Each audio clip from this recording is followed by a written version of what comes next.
Let's be real. Working harder isn't working anymore. You've prayed, pushed, and maybe even panicked, but your bank account still looks like it's fasting. Everyone talks about the grind, but nobody tells you how to get out of the hole without burning out your soul. And while the world screams, make more money, heaven whispers, build with me. What if the reason you're stuck isn't because you're lazy, but because you're misaligned? What if God actually has a blueprint for your finances, one that includes both peace and profit? Crazy as it sounds, most churches won't teach you this. But Jesus wasn't broke. Solomon didn't apologize for his wealth. And you don't have to feel guilty for wanting to prosper, as long as your heart stays anchored in purpose. This message is not about quick fixes or prosperity hype. It's about kingdom order, real principles, actionable steps, and powerful truths that have helped countless people go from barely surviving to faithfully thriving. If you're tired of the cycle, working nonstop, earning barely enough, feeling spiritual but financially stuck, then this is your wake-up call. Because once you understand how Christian business, godly wisdom, and practical strategy come together, nothing can stop the flow of provision and purpose in your life. So grab a notebook and buckle up. This journey is about to shake your mindset and restore your mission. The lie of work more to earn more. The world keeps pushing a dangerous idea, that your only way out of financial struggle is to work harder, longer, and faster. But the Bible teaches something radically different. Ecclesiastes 2:22-23 reveals the futility of endless toil, saying, "What do people get for all the toil and anxious striving with which they labor under the sun?" There's a reason why burnout is at an all-time high. We're chasing provision through performance, not through purpose. In the kingdom, provision follows obedience, not overtime. God never designed you to hustle 80 hours a week just to survive. He designed you for stewardship, not slavery. A Christian business isn't built on striving. It's built on strategy inspired by divine direction. While the system rewards grind, the Spirit rewards trust. You weren't called to be a machine. You were called to multiply under grace. Imagine this. Two people start the same job. One works nonstop, sacrificing family, health, and sleep. The other applies biblical wisdom, builds passive streams, and honors the Sabbath. Guess who flourishes long-term? The one who aligned with God's pace. Proverbs 10:22 says, "The blessing of the Lord brings wealth, without painful toil for it." That's not just poetic. It's prophetic for anyone building a godly business. This lie, that more effort equals more income, keeps many believers in quiet bondage. But once you understand that God doesn't want your exhaustion, He wants your alignment, your entire financial trajectory begins to shift. And that's exactly where we begin unlocking the next layer of truth. How kingdom principles can break the cycle of scarcity. How the principles of Christian business can break the cycle of scarcity. Scarcity isn't just a financial issue, it's a mindset. Many believers live in lack, not because they're lazy, but because they're disconnected from purpose. Christian business starts with identity. You weren't made to merely survive. You were made to build, to bless, and to expand the kingdom through your gifts. When you operate under calling, not just convenience, the cycle of scarcity begins to break. God never meant for business to be selfish. In Deuteronomy 8:18, we're reminded, it is He who gives you the ability to produce wealth. That ability is tied to responsibility. A Christian business is one where profit serves purpose. It's not about chasing clients, it's about solving problems that align with heaven's heartbeat. That shift alone turns your work into worship and your income into impact. Take, for example, a Christian entrepreneur who sells handmade products. Instead of just aiming for profit, she partners with local ministries to employ single mothers. Her business becomes a testimony. She still makes money, but now it's redemptive. This is the essence of a godly business. Turning your economic activity into kingdom activity. And the best part? That kind of work attracts divine favor. If you've been stuck financially, maybe it's not your hustle that needs to change. It's your foundation. When you build from purpose, God provides what pressure never could. And once you start seeing business as a tool for kingdom transformation, something powerful begins to happen. You no longer ask, how do I make money? You ask, how can I serve God through what I build? Which leads us to a deeper truth. Why making money isn't a sin, and how religious mindsets keep you poor. The problem isn't money, it's the love of money, 1 Timothy 6:10. When you serve money, it becomes your master. But when you serve God and steward money, it becomes your tool. Christian business teaches that prosperity isn't just permissible, it's purposeful. Wealth in the hands of a surrendered heart becomes a weapon of justice, generosity, and transformation. That's the difference between godly abundance and greedy ambition. Consider this.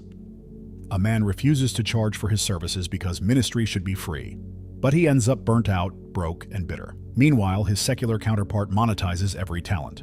Who's more effective long-term? The one who's funded. God doesn't want you poor. He wants you prepared. And preparation includes provision. A godly business is a sustainable ministry, not just a noble dream. Breaking free from the religious guilt around money is one of the most liberating things a believer can do. You were never meant to tiptoe around prosperity. You were meant to model it with integrity. And when you understand that making money isn't sin, but stewardship, you begin to see finances as fuel for your mission. Now the question is, what kind of business actually honors God and multiplies His purpose? What is a godly business, and how it produces eternal and financial fruit? A godly business isn't just one that has a Christian owner or plays worship music in the office. It's a business built on biblical principles with eternal purpose in mind. Jesus said in John 15:16, "I appointed you so that you might go and bear fruit that will last." That's not just spiritual fruit. It's also the kind of impact that outlives you. A business rooted in God's values doesn't just generate income, it builds legacy. Think about it like this. The world builds for profit, but the kingdom builds for purpose. That means your strategy, your marketing, even your customer service. Everything must reflect kingdom ethics. Honesty isn't just a virtue, it's a competitive advantage. Excellence isn't just good branding, it's worship. A godly business doesn't cut corners. It reflects the heart of a God who finishes what He starts. Let's say you run a consulting business. A regular company gives advice to maximize revenue, but a Christian business goes deeper, helping clients succeed without violating their values. It means choosing clients carefully, even if it costs you money. Why? Because you're not just after results, you're after righteousness. And that conviction, when consistent, attracts both clients and the favor of God. The goal isn't to become the richest person in the room. The goal is to become the most faithful one. And when you're faithful, fruit follows. Financial fruit, yes, but also eternal impact. Souls touched, lives changed, families restored. That's the kind of ROI heaven tracks. And once you grasp this, it only makes sense to ask, how can I start applying these principles right now practically? Practical strategies to start making money with purpose this week. Sometimes the gap between your calling and your cash flow is just one bold step. You don't need to wait for a perfect season. You need to start with what you have. In 2 Kings 4, the prophet Elisha asked a widow, "What do you have in your house?" Her miracle came not from something new, but from what was already in her hands. Likewise, your first income stream might be hiding in your current skills, network, or even a hobby. Begin with inventory. What do you know how to do that solves a problem? Can you offer coaching, design, baking, cleaning, consulting? If you can meet a need, you can make money. But here's the twist. Do it with purpose. Offer your services to bless, not just to bill. That shift alone can unlock divine connections. Purpose amplifies value. A Christian business doesn't just ask what, it always asks why. Let's make it real. You could start a service-based godly business this week offering social media management for local ministries, or tutoring kids in your church, or selling faith-based products online. Use platforms like Fiverr, Etsy, or your own network. Don't despise small beginnings. Zechariah 4:10 warns against it. Money made with integrity, even in small amounts, is the seed God uses to multiply. So what if this week you stopped asking, when will I have more, and started asking, what can I do with what I have? When purpose fuels your productivity, money flows differently. But even with practical steps, you'll need discernment for the long run. Which brings us to something most Christians don't talk enough about: investing money without losing your soul in the process. Biblical investments: where to put your money without losing faith or your mind. Investing isn't a gamble when it's guided by wisdom. In fact, Ecclesiastes 11:2 advises, invest in 7 ventures. Yes, in 8, you do not know what disaster may come upon the land. That's diversification, straight from Scripture. But here's the issue. Most believers either fear investing or dive in without prayer. Both are dangerous. Christian business leaders must see investments not as luck, but as stewardship. A godly business mindset approaches money like a servant, not a master. So when choosing where to invest, ask, does this align with biblical values? Is it ethical? Does it exploit others, or does it build lives? For example, instead of investing in industries that thrive on addiction or injustice, consider funding clean tech, education startups, kingdom projects, or faith-aligned ETFs. Profit is good, but peace is better. Practically speaking, start simple. Consider ETFs like Inspire Investing, which are biblically screened. If you're exploring real estate, think local rentals that can bless families with affordable housing. If it's the stock market, begin with companies that reflect values you'd be proud to support. And always, always keep Proverbs 3, 5, 6 in mind. Trust in the Lord with all your heart, and He will make your paths straight.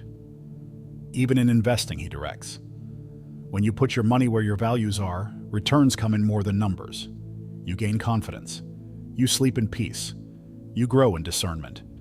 And more than that, you model a new way to build wealth without compromise. But if you really want to accelerate wisdom, you need to sit at the feet of someone who knew wealth and divine strategy like few others, Solomon. The power of Solomon's wisdom and how to apply it to your finances today. Solomon didn't ask for money, he asked for wisdom. And because of that, God gave him both. 1 Kings 3:11-13. That's the divine equation. Wisdom precedes wealth. Many chase riches and lose everything. But when you pursue understanding, you gain what money can't buy and often receive the resources to fulfill your purpose. Christian business leaders must prioritize discernment over dollars. Solomon's financial success wasn't luck.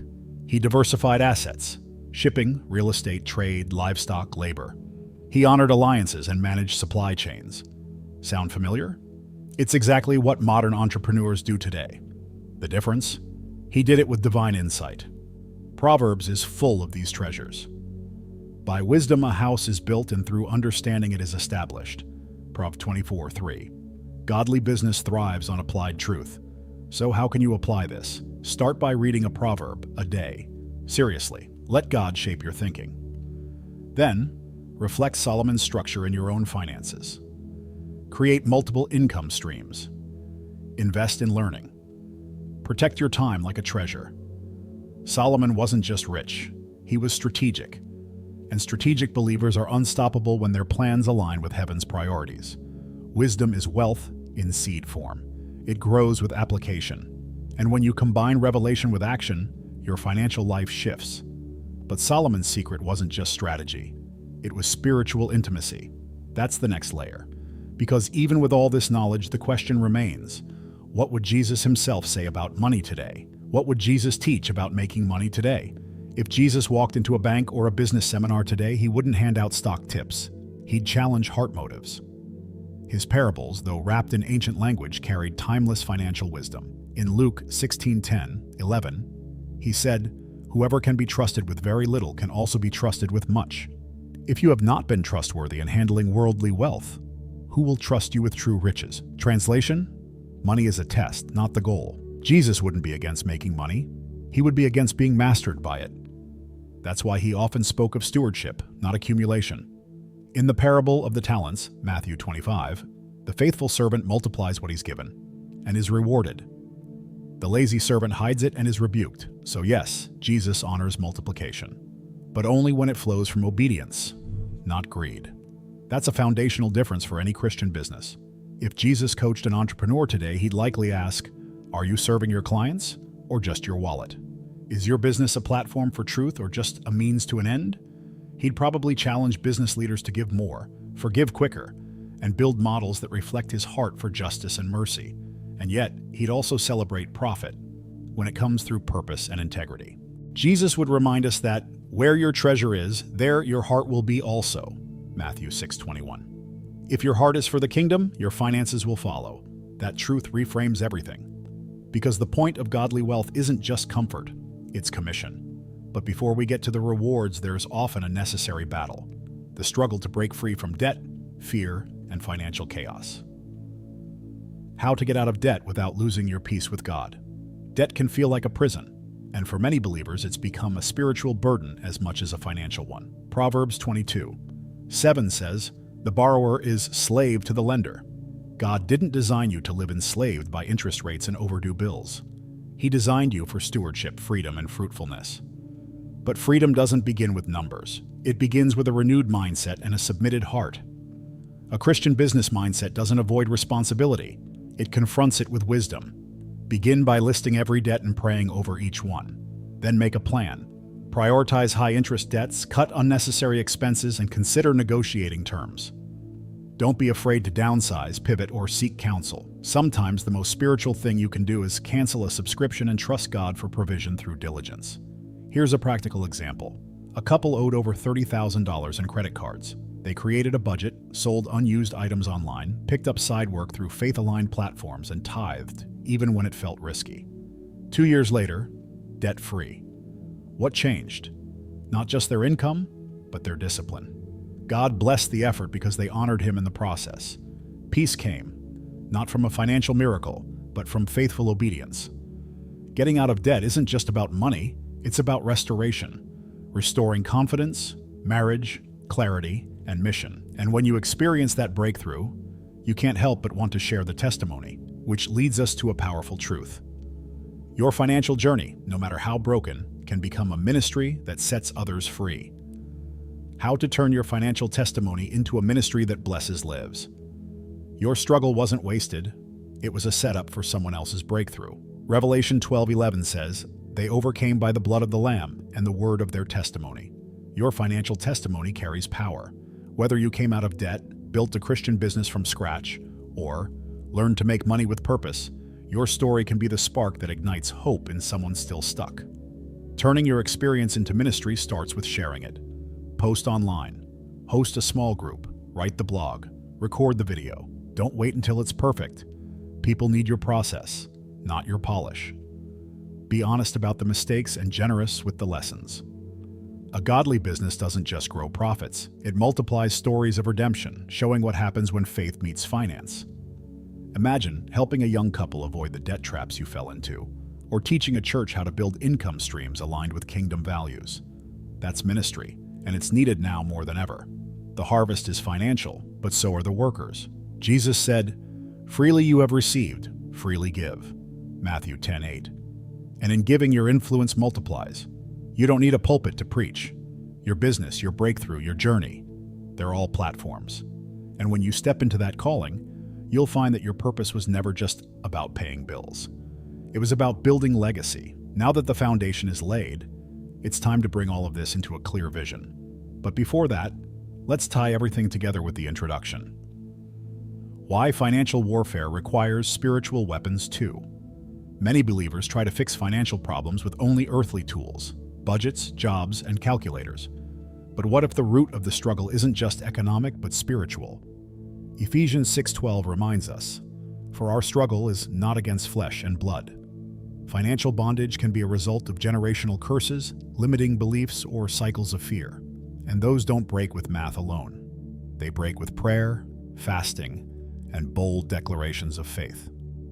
Think of a Christian business as a battleground, not just a marketplace. You're not just competing with other companies. You're contending against spiritual systems that want to keep God's people small, broke, and silent. That's why a godly business must be built on more than spreadsheets. It must be built on spiritual strategy. Declare Scripture over your income. Break agreement with poverty. Invite the Holy Spirit into your pricing, hiring, and planning. Here's what spiritual warfare looks like practically. Before every business meeting, pray. Before launching a product, fast. Before making a big decision, consult God first, not Google. Speak life over your money. Cancel fear. Rebuke shame. When you fight with spiritual weapons, you gain access to victories the world can't explain. Your income becomes protected. Your opportunities become divinely timed. Your peace multiplies. You are not just a business owner, you are a kingdom warrior, and your finances are a front line. The enemy doesn't fear your hustle, he fears your holiness. Because when your money is in God's hands, it's not just currency, it's a weapon. And once you realize that, you're ready to start this journey from a place of clarity, conviction, and calling. Now that you've seen it, what are you going to do about it? Will you keep grinding, hoping things magically change? Or will you finally take a stand, not just to make money, but to build something that honors God and changes your family's future? Because let's be honest, you weren't created to live broke, stressed, or ashamed. You were created to be a light in the marketplace, to build with boldness, to lead with integrity, and to prosper, not just for yourself, but for the kingdom. So ask yourself, What's the first step you'll take today? Will you rewrite your budget? Start that business idea? Break ties with fear-based thinking? The truth is, if you do nothing, nothing changes. But if you take one step, just one, in obedience and faith, heaven will multiply it. That's not motivational talk, that's biblical. Write in the comments, I believe God will restore my finances. And watch how this powerful declaration begins to shift the course of your business and your finances from this day forward. If this message stirred something in your heart, don't keep it to yourself. Write in the comments what God spoke to you. And if this content is blessing you and helping you grow, consider sowing back into this ministry. The link is in the description. Your support allows us to keep equipping believers just like you with truth, strategy, and hope. Oh, and don't forget, subscribe, hit the bell, and stay connected. Because the next video might carry the exact breakthrough you've been praying for.